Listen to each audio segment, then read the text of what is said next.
Ya recibimos con mucho gusto a Aldo Lema, es economista, tiene estudios aquí en el Uruguay y también en Chile, es asesor financiero y económico. Aldo Lema, ¿cómo está? Bienvenido al programa. Hola Juan Pablo, buenas noches, un placer estar en Sarandí, en Casa Nueva, como yo le digo, otra cosa que delata mi edad, y con la audiencia, un placer siempre en Hora de Cierre. Hacía varios días que estábamos buscando la posibilidad de que estuvieras acá para hablar y comentar de economía, que es tu área.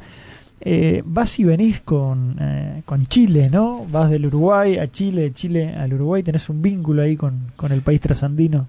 Sí, yo viví 18 años en Chile hasta el año 2011 y desde el 2011, salvo los 20 meses de pandemia, he ido todos los meses en estos últimos 15 años ya. Sigo trabajando mucho para ese país y al mismo tiempo, digamos, estoy instalado en Uruguay, o sea, mi lugar en el mundo es Uruguay, es Montevideo, es San José, mi ciudad. Así que esto de la tecnología y del teletrabajo que la pandemia catalizó, bueno, en mi caso, digamos, lo he desarrollado ya por casi 15 años. Me interesa hablar de Chile, que siempre es un ejemplo, así que seguramente en algún momento de la conversación iremos para ese lado. Estamos en un día en donde se conocieron las denominadas cuentas nacionales, los datos relevantes de la economía de nuestro país. ¿Cómo está la economía uruguaya? ¿Qué reflejan esos datos? ¿Qué puedes comentar? Bueno, estas cifras son en algún sentido el cierre de 2024. Para ese cierre y para ese balance ya teníamos muchos datos que se habían anticipado. Las cuentas nacionales lo que hacen es confirmar algunos y además agregar desagregación desde el punto de vista, por ejemplo, de los sectores productivos, de la demanda interna, de los precios, de cuáles fueron los motores del crecimiento, pero no necesariamente traen muchas novedades, más bien confirmaciones. Una confirmación es que la economía uruguaya durante 2024 se recuperó, sobre todo en el primer semestre, se recuperó de la fuerte sequía del 2023, del impacto que tuvo Argentina también, y adicionalmente hubo algunos factores puntuales que se sumaron, por ejemplo, la producción de celulosa desde la segunda planta de UPM o la normalización gradual en la refinación de combustibles de ANCAP, que había estado la refinería detenida y que por lo tanto todo eso agregó. En suma, en el balance, la economía promedió un crecimiento de 3,1% que en esencia estuvo fundamentalmente impulsado por lo que ocurrió en el primer semestre. En el segundo semestre se vio un menor dinamismo desde el punto de vista en general de las cuentas externas, por ejemplo, que también están implícitas en estas cifras. Se ha visto una reducción en el déficit en cuenta corriente de la balanza de pagos, una posición más sólida desde ese punto de vista, un dinamismo de las exportaciones, sobre todo de servicios, que tiene que ver con la recuperación de Argentina y con el encarecimiento de Argentina, y a su vez también otras confirmaciones más estructurales, como por ejemplo que tiende a ratificarse que el crecimiento potencial de Uruguay es un crecimiento potencial bajo. Sobre eso estamos en algún sentido moviéndonos cuando tenemos viento más a favor o efectos positivos de elementos puntuales como estos. Uruguay crece por sobre ese crecimiento potencial que puede estar cercano a 2%, crece por encima de eso. Cuando hay fenómenos adversos como los de el 2023, crece por debajo, pero ese es como su ritmo de tendencia. Y ese ritmo de tendencia es un ritmo claramente insuficiente para, uno, las expectativas en general de la población; dos, para las necesidades de recursos que tiene el sector público en materia de políticas sociales; tres, para las oportunidades que sectores de bajos ingresos, de menor calificación e incluso aquellos que, digamos, tienen calificación mayor, evidentemente que es un crecimiento escaso. Parte de eso, como confirman estas cuentas nacionales, tiene que ver con una tasa de inversión baja. O sea, los datos del año pasado ratificaron que que después del impulso en la inversión que dio la nueva planta de UPM, el ferrocarril central y algunos otros factores que se vieron a la salida de la pandemia, la tasa de inversión en Uruguay es 16,5% del producto.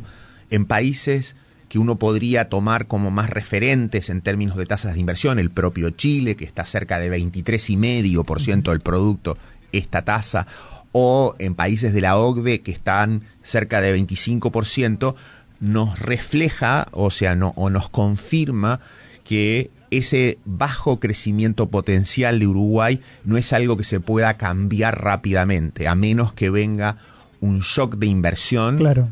Que tiene que ver fundamentalmente con rentabilidad ajustado por riesgo, eso no parece verse en el corto plazo, y tampoco por factores cíclicos de un mundo mejor, que transitoriamente eleve la inversión, genere, digamos, un mayor dinamismo en la inversión en capital fijo. Cuando hablamos de inversión estamos pensando en plantas industriales y de otra índole similar, en construcción, en infraestructura, en importaciones de bienes de capital. Esa parte, eso hace que el crecimiento potencial de Uruguay siga limitado. Esa es una confirmación también de las cifras del 2024. De estos números, ¿de cuánto debería ser el crecimiento de Uruguay anual para empezar a mejorar, a crecer, a desarrollarse?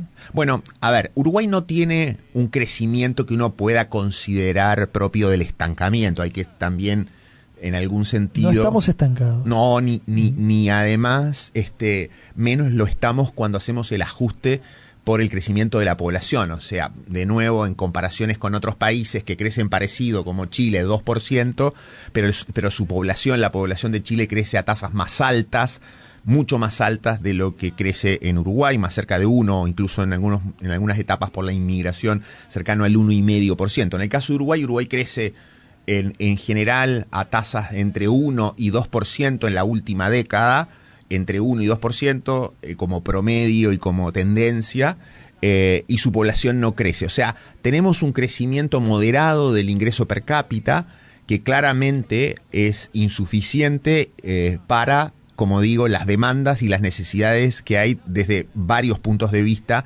en la sociedad. O sea, Uruguay debería aspirar a tasas de crecimiento más cercanas al 4%, pero ese es un desafío muy difícil que amerita un cambio de políticas públicas que no se ha, digamos, materializado en los últimos años y que yo veo improbable que se materialice. Digamos, por ejemplo, el nuevo ministro de Economía, Gabriel Odone, habla del despegue, pero para un despegue, subiendo la tasa de crecimiento potencial de Uruguay, esta tasa de inversión tendría que subir significativamente, de 16,5% a sobre 20%.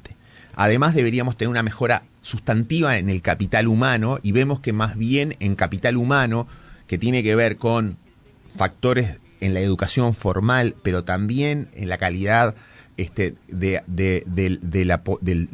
los grupos de trabajo que se pueden educar por vías más informales, etcétera. Eso está estancado. Y por último, la productividad misma, la productividad que es al final la capacidad de hacer con lo mismo, o lo mismo con menos. Esa productividad tampoco muestra cifras que vayan en el corto plazo a cambiar. Entonces, evidentemente que el crecimiento tiene que ser mayor, pero no se ven paquetes de reformas de tal magnitud, todas más o menos concretadas en forma simultánea, que es otra cosa que en la literatura también se plantea. O sea, muchas veces las reformas tienen que generar, digamos, un dinamismo tal de manera de que el crecimiento suba asociando cambios en varios frentes, en educación, en inserción externa, en mercados de factores, tanto el mercado de trabajo como los mercados de capitales, en estabilidad macroeconómica, en cuestiones relativas con innovación, etcétera. Ese paquete de reformas, una especie de Big Bang que suba de, digamos, 1,5% el crecimiento potencial o 2% a 4%, no parece estar en la agenda, digamos, no estuvo Claro, necesariamente en la agenda del último gobierno y no parece estar tampoco en la de este.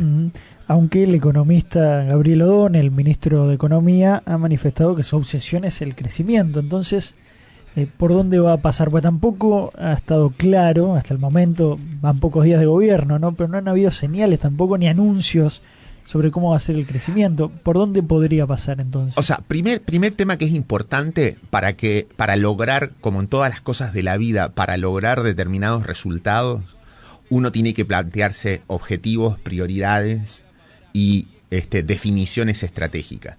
Que el ministro Gabriel Odone plantee que el crecimiento es una prioridad, es una buena señal, porque a veces hemos escuchado, y no solo en Uruguay, sino en otros países, que el crecimiento queda relegado a otros objetivos, a veces no es parte de la agenda. Entonces yo creo que se ha generado en el último tiempo en Uruguay, en parte por el pobre desempeño de los últimos 10 años, conciencia de que el crecimiento es importante. Lo segundo es que del dicho al hecho hay un gran trecho, y en particular también dudas de la credibilidad de si eso en todo el gobierno actual, en todo el partido que está nuevamente en el gobierno, el Frente Amplio, es, digamos, respaldado. Si es unánime esa posición. Sobre todo si no hay muchas veces énfasis en objetivos redistributivos, en objetivos de carácter meramente de distribución de ingresos, sin que el crecimiento sea una prioridad. O sea, se ha hablado mucho de ese fenómeno y muchas veces se plantea en la agenda, y entonces la duda es de que es evidente que los objetivos redistributivos de mayor igualdad de oportunidades, de reducir las brechas entre sectores de ingresos altos y sectores de ingresos bajos, puede ser un objetivo, pero si ese objetivo no proviene o no está asociado a un mayor crecimiento potencial, muchas veces lo que suele pasar, como nos pasó en otros momentos de nuestra historia, es que empieza a haber una cierta puja redistributiva sobre una torta que no crece, y muchas de las acciones y muchas de los eventos que ocurren relacionados con eso, al final de alguna u otra manera terminan también dañando el crecimiento de la torta. Digo, lo simplifico de esta manera.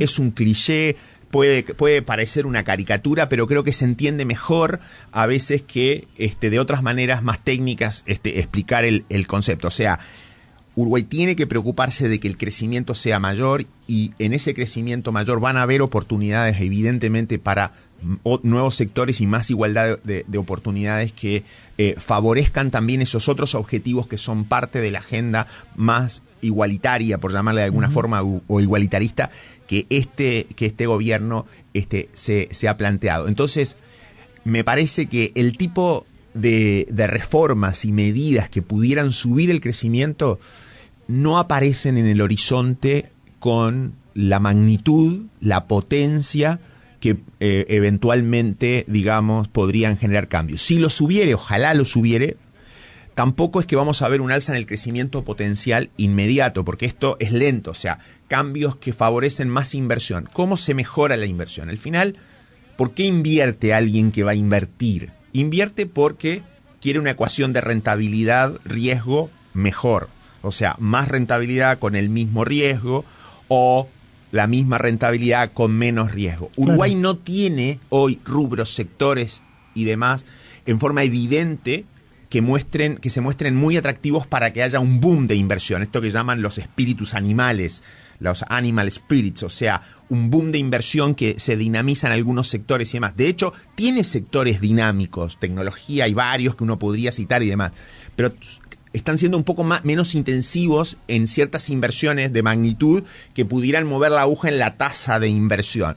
Entonces, ese es un primer fenómeno que no va a ocurrir inmediatamente, porque muchas veces está en contradicción con el discurso propio que desde el propio Frente Amplio se plantea desde la perspectiva de que algunos sectores a veces se los cuestiona por las rentabilidades que aparentemente ellos creen que podrían tener. Al final se necesitan, digamos, tasas de rentabilidad acordes para que se produzca esa inversión.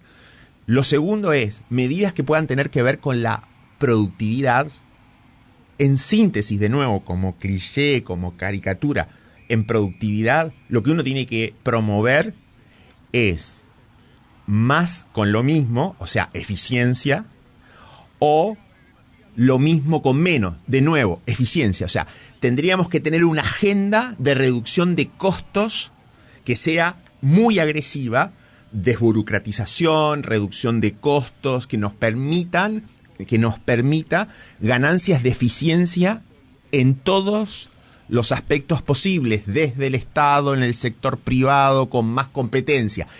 Eso es otra vez un Big Bang, una agenda agresiva. Y lo tercero, que no parece en el corto plazo vaya a materializarse. Y lo tercero es el capital humano. Y en capital humano creo que más allá de ciertas reformas que se han hecho en educación y demás, todavía Uruguay tiene un gap importante, de hecho, con algunos países de la región. O sea, esto sigue siendo una tragedia que casi la mitad de los estudiantes de secundaria no terminen secundaria. O sea, es realmente un problema de cobertura el que se le suman después. Digo cobertura en el sentido, no es que no esté la opción para que los estudiantes vayan a secundaria. Cuando digo cobertura es porque se produce una deserción que al final de algún modo uno la puede calificar como un problema de cobertura porque una parte relevante no termina secundaria a los 18 años, y además están los problemas de calidad. O sea, tenemos un problema de que no necesariamente estamos formando con las competencias. Claro, los que salen, a lo mejor no salen con la formación requerida para el mercado laboral. Y además hay una interacción entre los dos problemas, porque una pregunta que cabe hacerse es, ¿y no habrá deserción porque estos adolescentes se desmotivan por el tipo de cosas que están recibiendo en sus liceos? Y eso los perciben que no necesariamente les da las herramientas para insertarse en el mercado laboral. O sea, la complejidad de los problemas en las tres áreas, inversión, productividad y capital humano, son tan grandes que, digamos, creo es difícil pronosticar, y ese es el terreno en el que yo me muevo como analista. Yo me muevo mucho más en el terreno de tratar de entender lo que podría pasar. ¿Cuál es el escenario para la segunda mitad de la década?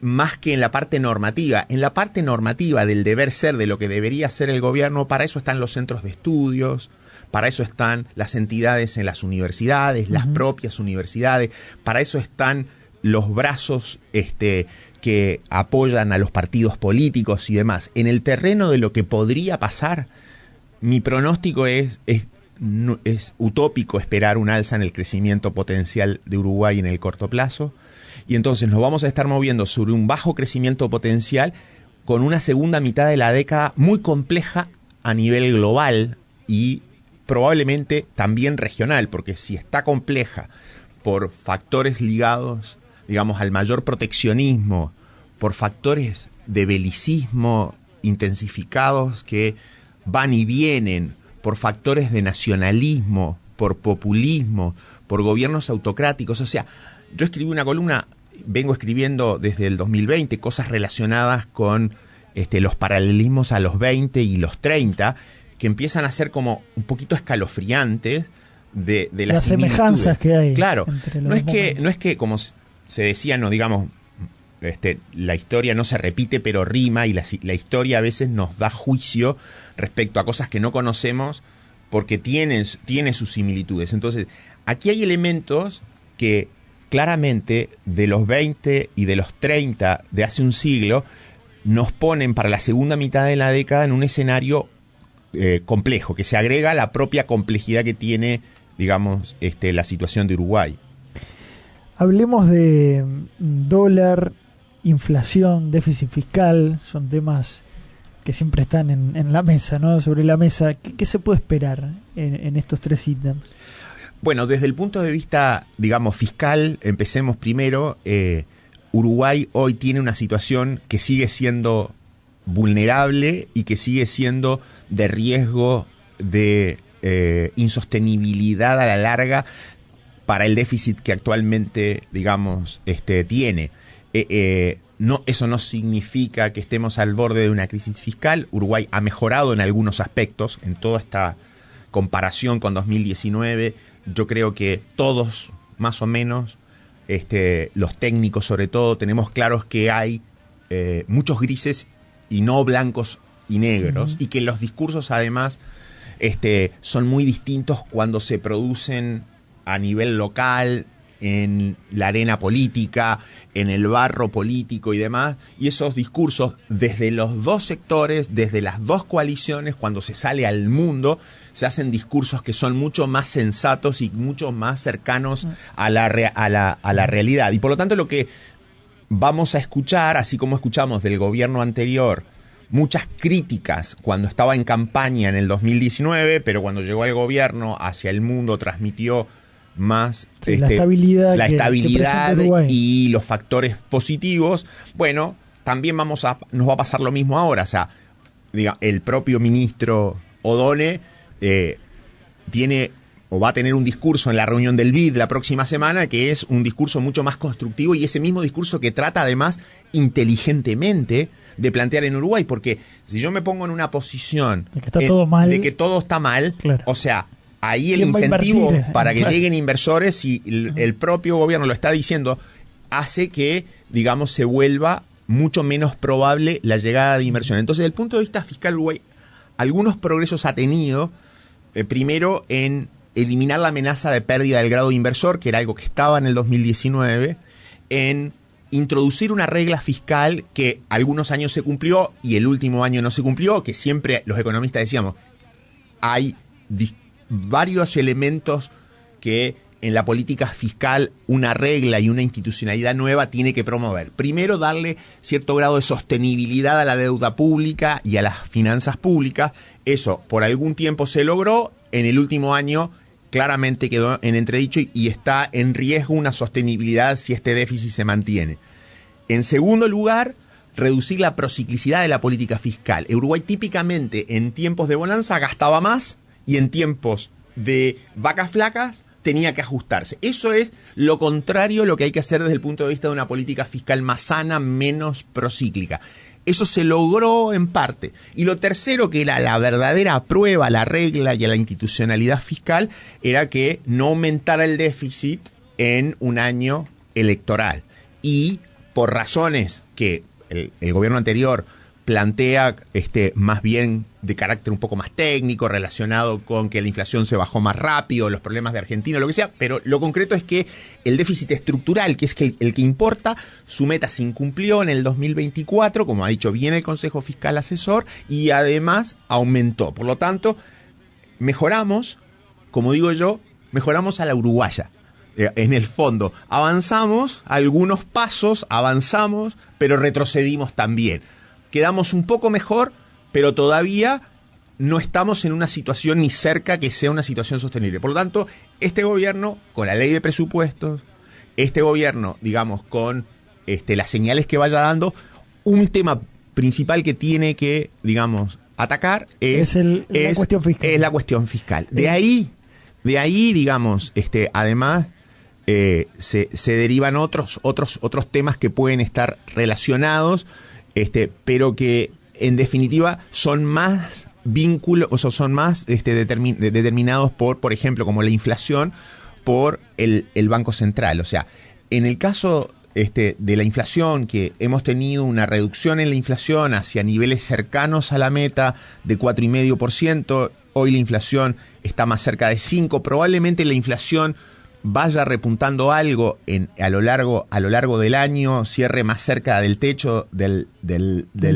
rango, que es el 6, que es un poco lo que las expectativas de mercado, las estimaciones de los analistas hoy plantean. Eso también va a tener que ver con el rol que el Banco Central, con su nuevo presidente, tenga, porque en definitiva Uruguay no tiene un banco central autónomo que vele siempre por la inflación baja y estable.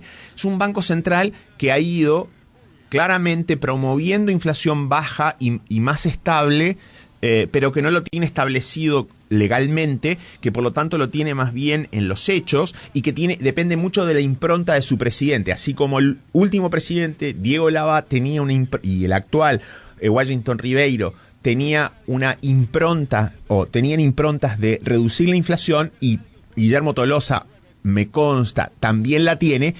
va a ser clave el apoyo que le dé el presidente de la República y la autonomía que en los hechos tenga del Ministerio de Economía para velar porque esa inflación baja, digamos, se mantenga e incluso sea menor en los próximos años. En ese sentido, las declaraciones de nuevo del ministro Odone han sido, las de él en particular como líder del equipo económico, han sido de que Uruguay va a avanzar o debe avanzar a una inflación aún más baja en los próximos años. Pero de nuevo, como en el último tiempo siempre hubo muchos cuestionamientos de parte del partido que llegó al gobierno del Frente Amplio respecto a las bondades de la inflación baja, como tiene una historia de inflación más cerca del 8% en los gobiernos anteriores y demás, como en algún sentido, digamos, se incumplieron muchas veces las metas hasta 2019, esto va a exigir o plantea hoy, digamos, dudas respecto a si se va a lograr en este periodo de gobierno. ¿Y qué se puede esperar del dólar?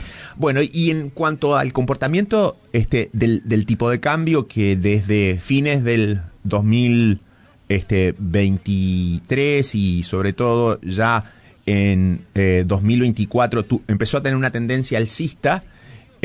Esa tendencia alcista es que ahora, durante estos últimos 2 meses, algo se revirtió. O sea, el tipo de cambio básicamente de 37, 38 pesos subió hasta 44. De 44, donde empezó el año, ha vuelto ahora al entorno de los 42 pesos, cerca de 42 pesos. Detrás de ese comportamiento hay obviamente una influencia muy importante del mundo. O sea, lo que le pasa al dólar en el mundo determina en forma significativa lo que pasa en Uruguay, lo que pasa con el dólar en la región. Brasil, por ejemplo, que de nuevo se ha vuelto a apreciar, ha caído el dólar en Brasil, eso ha llevado o ha efectuado, digamos, ha tenido un impacto a nivel local en estas últimas semanas.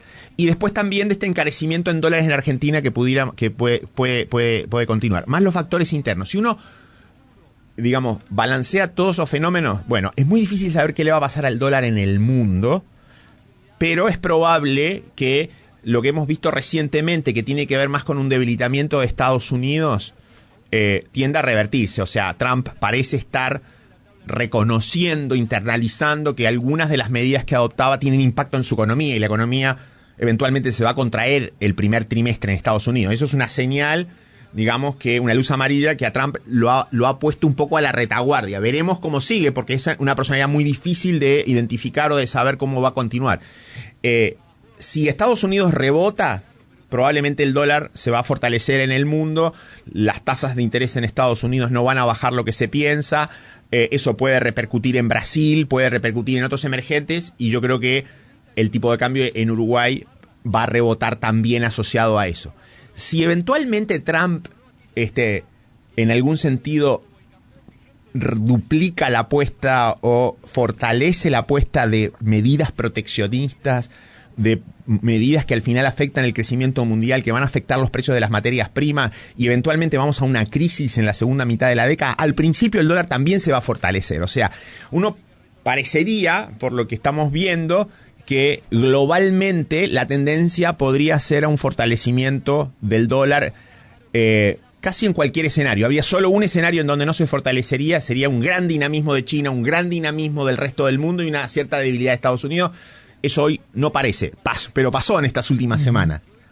Puntualmente pasó, pero no parece que vaya a ser extendido. Entonces, en ese contexto, es más probable que a lo largo, digamos, de los próximos 2 o 3 años, en este escenario tan complejo a nivel global, el dólar siga siendo una moneda de refugio, y en ese sentido Uruguay no debería ser la excepción en términos de su fortalecimiento.